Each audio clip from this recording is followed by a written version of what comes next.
Hello दोस्तों, आप सभी का स्वागत है मेरे यूट्यूब चैनल पर। आज हम लोग देखने वाले हैं बाल विकास से कुछ इंपॉर्टेंट प्रश्न। तो चलिए स्टार्ट कर लेते हैं। पहला प्रश्न हमारा क्या है, यहाँ पर पहला प्रश्न कह रहा बाल विकास किनका अध्ययन है। गर्भ अवस्था से बाल्य अवस्था तक, गर्भ अवस्था से किशोर अवस्था या गर्भ अवस्था से जीवन तक, उपयुक्त में से कोई नहीं। तो यहाँ पर अगर हम देखेंगे बाल विकास किसका अध्ययन होता है, तो बाल विकास हमारा होता है गर्भ अवस्था से लेकर जीवन तक चलने वाली प्रक्रिया। तो इसका जो सही आंसर वो सी नंबर हो जाएगा। अगला प्रश्न है सेकेंड नंबर, फटाफट रिवीजन करेंगे। आपके एग्जाम में बहुत ही इंपॉर्टेंट प्रश्न है, यहाँ से आपको एग्जाम में आपको प्रश्न देखने के लिए मिलेंगे। दूसरा प्रश्न है बाल मनोविज्ञान तथा बाल विकास में प्रमुख अंतर पूछा है। इसमें क्या हो गया, तो इसमें हो जाएगा हमारा क्षेत्र में अंतर। ठीक है। अगला थर्ड नंबर प्रश्न है थर्ड नंबर, बाल विकास में किनका अध्ययन होता है। तो बाल विकास बालकों के विकास के विभिन्न पहलुओं का, बालकों के व्यवहारों का, बाल विकास को प्रभावित करने वाले तत्वों का। तो जो इसका आंसर है वो उपयुक्त में से तीनों हो जाएगा हमारा, क्योंकि इसमें विभिन्न पहलुओं में व्यवहार और प्रभावित करने वाले तत्व भी दोनों हमारे बाल विकास के अंतर्गत ही आते हैं।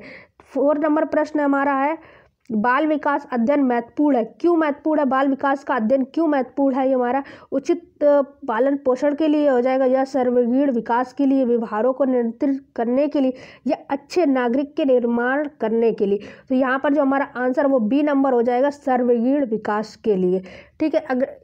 अगला प्रश्न है प्रश्न 5 नंबर, बाल मनोविज्ञान भाषात्मक मनोविज्ञान में अंतर क्या होता है। इसमें अंतर पूछा है हमारा, तो इन तीनों में हो जाएगा, उद्देश्य में भी हो जाएगा, क्षेत्र में भी, दृष्टि में।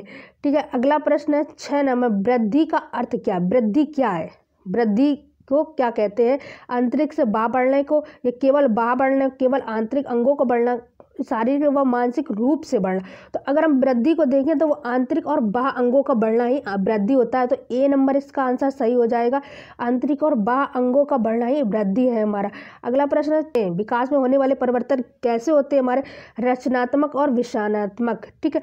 रचनात्मक नहीं हो सकता, विषाणात्मक भी नहीं होता, और शारीरिक भी। रचनात्मक और विषाणात्मक दोनों होते हैं हमारे विकास में परिवर्तन होने वाले। अगला क्वेश्चन है विकास का क्षेत्र। विकास का क्षेत्र हमारा कैसा होता है, शारीरिक भी होता है और मानसिक भी और सामाजिक, तीनों क्रियाएं मिलती तब हमारा जो विकास होता है वो संपूर्ण होता है। तो इसका जो सही आंसर वो ये तीनों हो जाएगा। ठीक है। अगला प्रश्न है 9 नंबर, हारलॉक के अनुसार सहस अवस्था अगर पूछे, हारलॉक के अनुसार सहस अवस्था कौन सी होती है। जन्म से लेकर 2 वर्ष तक होगी, या जन्म से 2 सप्ताह तक, गर्भ अवस्था से 2 सप्ताह तक, या गर्भ अवस्था से 2 वर्ष तक। तो अगर हारलॉक की अगर हम जानेंगे तो इन्होंने बोला था जन्म से 2 सप्ताह तक सहस अवस्था हमारी, तो बी नंबर इसका सही आंसर हो जाएगा। अगला प्रश्न है 10 नंबर, विकास की प्रक्रिया प्रमुख रूप है। विकास की जो प्रक्रिया के प्रमुख रूप है गुणों में भी, तो उपयुक्त में से इसका सही आंसर जो हो जाएगा डी नंबर, वो तीनों हो जाएगा।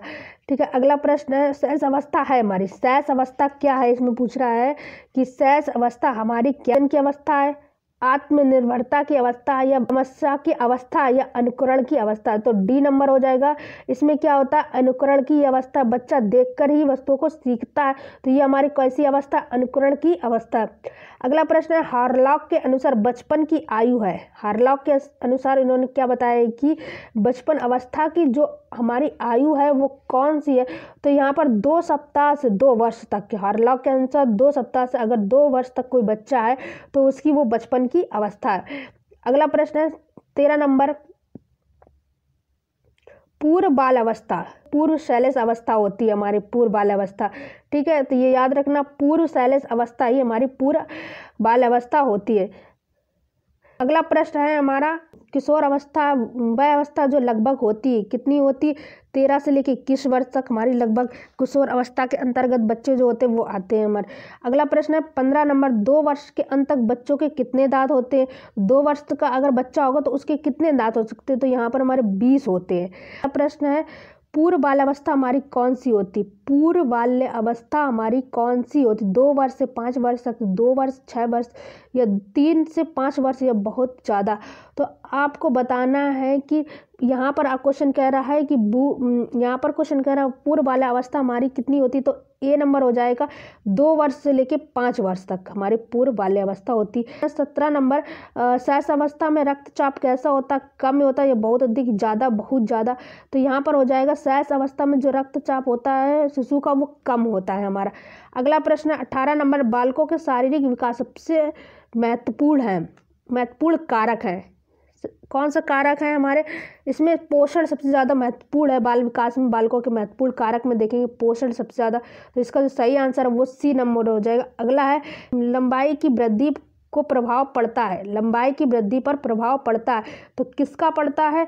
वो हो जाएगा पिट्यूटरी ग्रंथि का हमारा हो जाएगा इसका सही आंसर। थायराइड का नहीं होगा, क्लोमा का भी नहीं होगा, प्रजनन का, इसका ग्रंथि हो जाएगा। अगला प्रश्न है 20 नंबर क्रियात्मक विकास का अर्थ क्या होता है में से सभी, तो इसका जो सही आंसर हो जाएगा उपयुक्त में से सही हो जाएगा। ठीक है, नेक्स्ट वीडियो में अगले टॉपिक के साथ में।